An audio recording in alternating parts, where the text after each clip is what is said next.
Welcome to yet another episode of Screaming into the Abyss.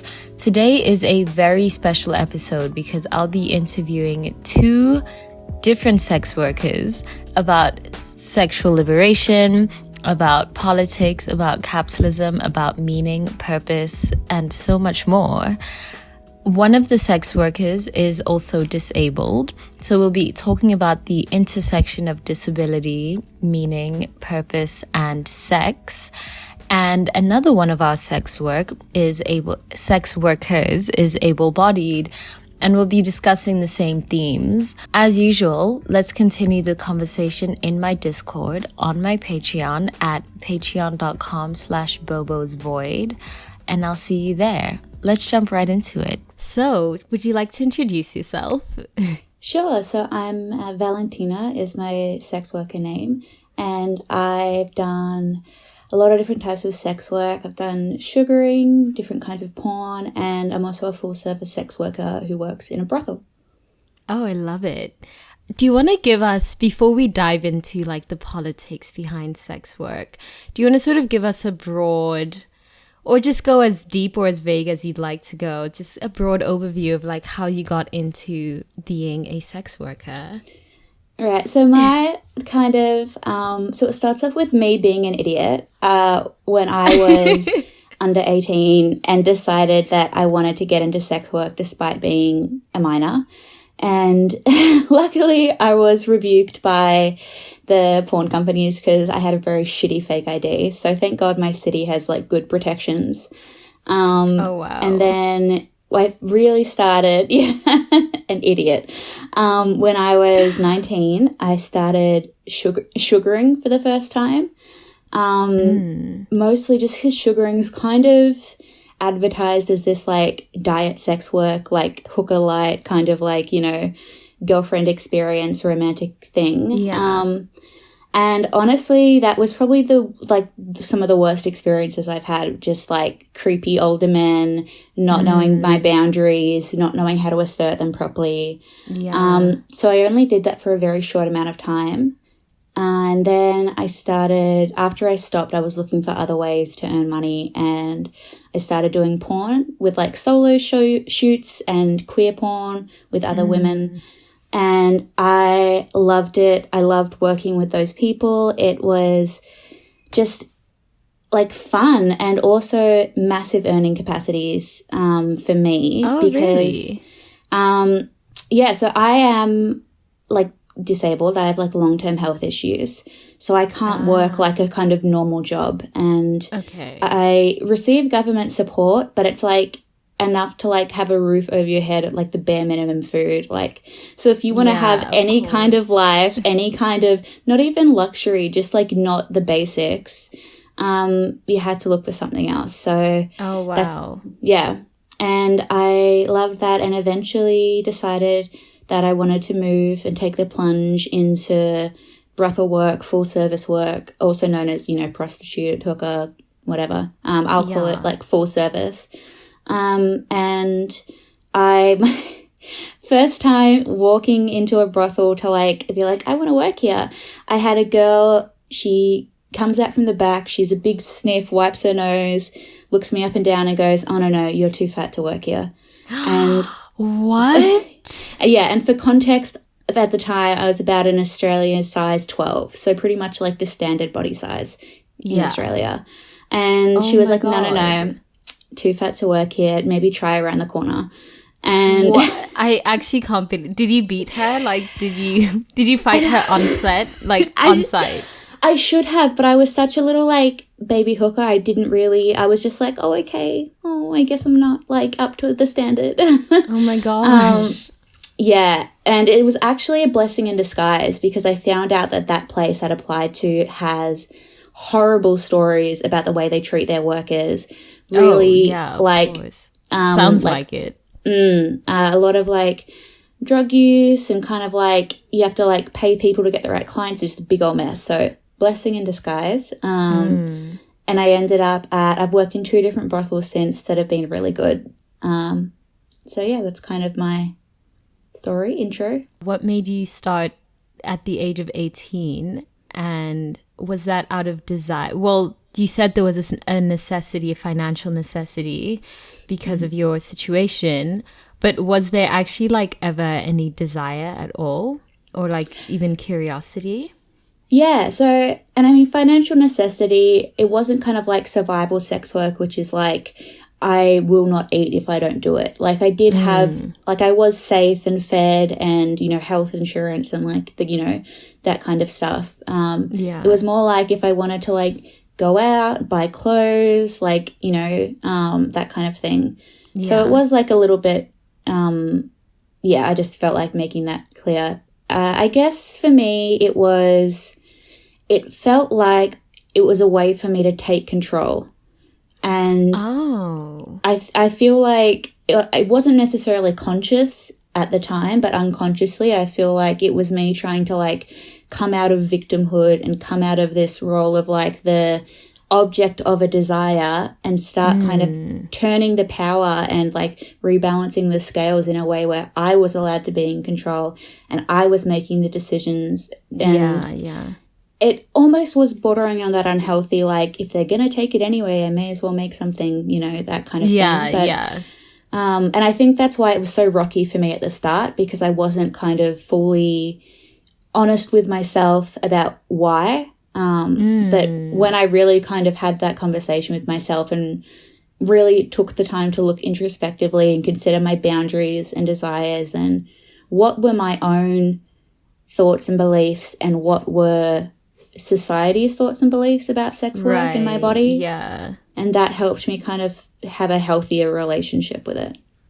How do you think that being a sex worker who is also disabled changed your relationship with your body? Like when you say that you were seeking control, were you seeking like physical control over your body or just control over your life as a whole, and you felt that like sex work was a good avenue to pursue that? I feel like both. I've always been someone who's been very independent and a real desire to be self-sufficient. And because of my health, I couldn't, like, I really tried working that like 9 to 5 when I first turned 18 and my body just could not handle it.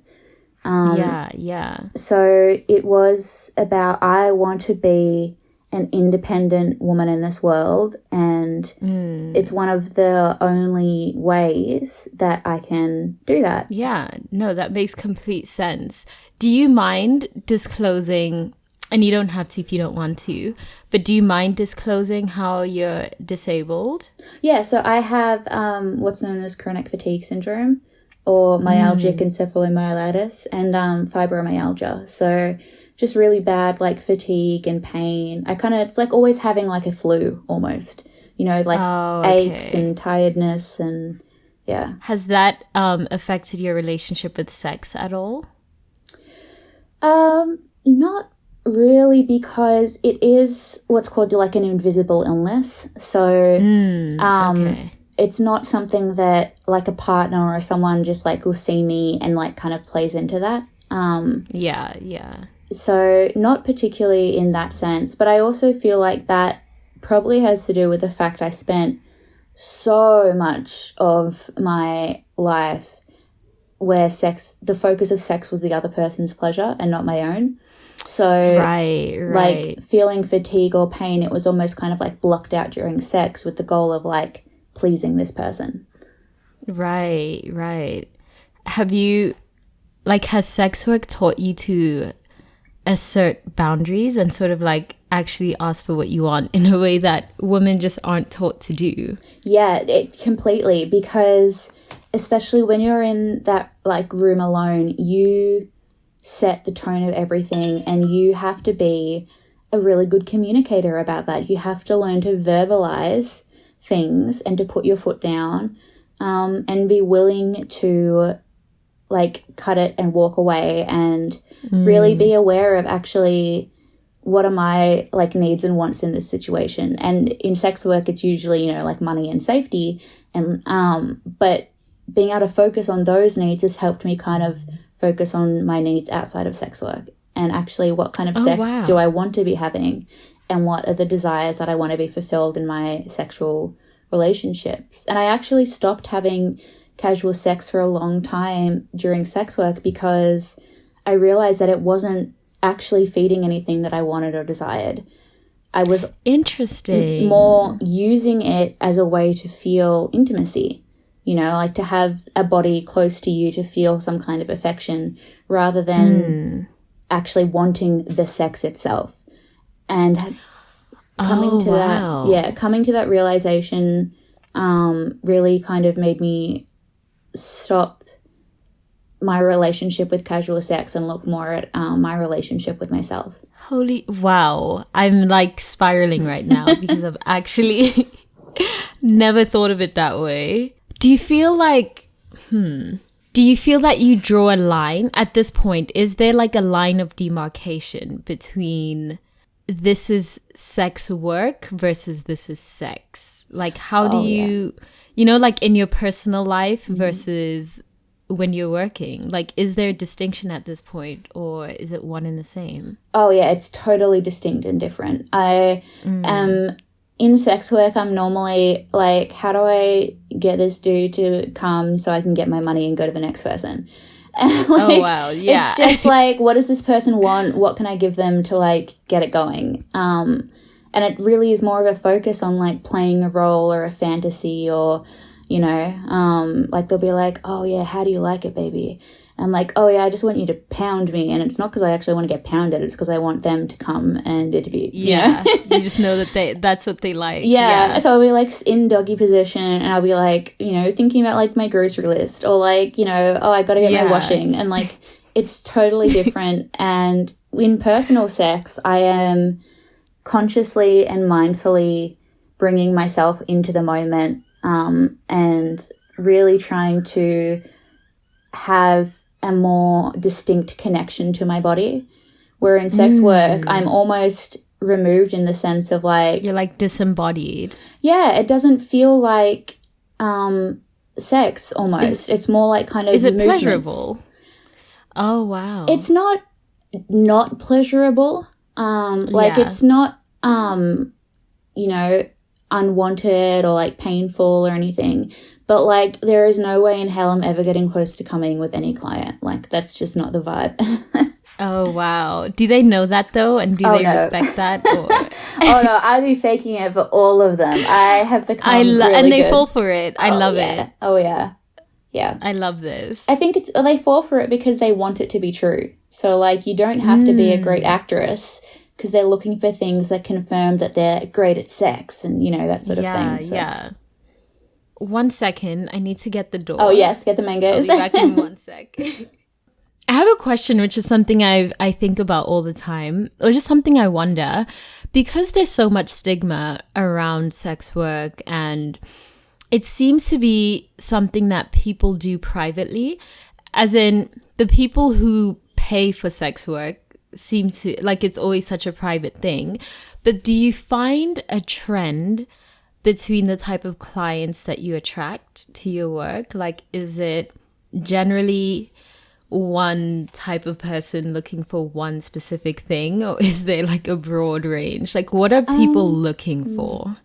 I feel like it firstly depends on like what brothel you're at. So like the first one I worked at was like near a big casino and hotel. So like it was really drunk people coming from there. Whereas the second one is more in the suburbs. So it's more like truck drivers, tradies, or just like random people who are like at home and like, oh, I want to, you know, go have sex. And I think there's definitely the kind of majority of clients are that kind of similar, almost just like a grey, vanilla, whatever, normal sex, get it done and leave. But there are definitely always outliers and always like interesting or different. So like one that sticks out for me is I had an older guy come in and, you know, normal sex, whatever. But then at the end he starts getting kind of like emotional and he tells me that like I am the first person he's slept with after his wife of like 20 years passed away. Oh, wow. So you get like people with different... I've also had one that was like, he was like, I am a virgin and I'm scared and I want to get it out of the way so I can be more confident with the right woman. Oh, so, interesting. Yeah. And that's definitely not the norm. But there are those types of clients, yeah. Is there a lot of like emotional labor that you have to do? If you want regulars, yes. If you want like the clients that will keep coming back, who are like, when are you on shift, like that kind of thing, then yeah, you really got to give that girlfriend experience. Like, and I have like a kind of script of like things that I am willing to share about myself with clients. Like that I have a dog. And I often like to, you know, because they like to think of themselves as a savior. I'll be like, yeah, I'm here. Like my dog, you know, big vet bills and I'm trying to pay that. Or, you know, yeah, like I'm a student and, you know, I study so much. Like things that kind of feed into this fantasy of like, I'm just a normal Power girl dynamics. and we just like happen to meet in a brothel. And, you know. Do you play into these power dynamics of like you were saying, you play into this idea of like needing to be saved or whatever? Do you think that attracts more people because we see that so much in porn where it's like the rich man with the schoolgirl or this and that? Like how much does porn influence the on the ground experience of being a sex worker? Definitely that they expect you to come from just penetration. For Can you imagine? Wow, I in know, 2020. I know. And I find that actually most of the men who regularly come into brothels aren't the ones that are usually regularly consuming porn. Like they've almost like made the decision like that this is the way to kind of get their needs met. And it's more about I would say giving them what they want, which is just like a normal girl rather than a porn star. And interesting. I definitely play, like in my personal sex life, I'm quite like dominating. But that's not, I mean, obviously there's like dominatrixes and stuff, but I'm not like qualified properly. And I find that my kind of character is more a like, just a normal, like, kind of sweet, you know, whatever kind of, to just, Does that kind of answer the question? I feel like I kind of got lost. No, it does. that answers it really well. I'm also interested in how that affects, because you said you were underage when you began. Do you think there was more, because like we fetishize like teens and like there's such big pedophilia culture in society at large, do you feel like you benefited from being young? 100%. And the amount of like, remember with one sugar daddy, I was like above age with him. I was like 18, I think, and I took off my makeup and he looks at me and he goes, wow, you really are so young.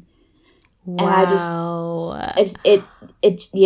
So there are definitely those moments where like they want someone young, and I found myself now I'm in my like mid-20s. Like I will often lie about my age and be like I'm like 21, 22. Because like it's just perceived as attractive to be younger. I feel like there's this assumption that you are like less jaded, less powerful, more vulnerable.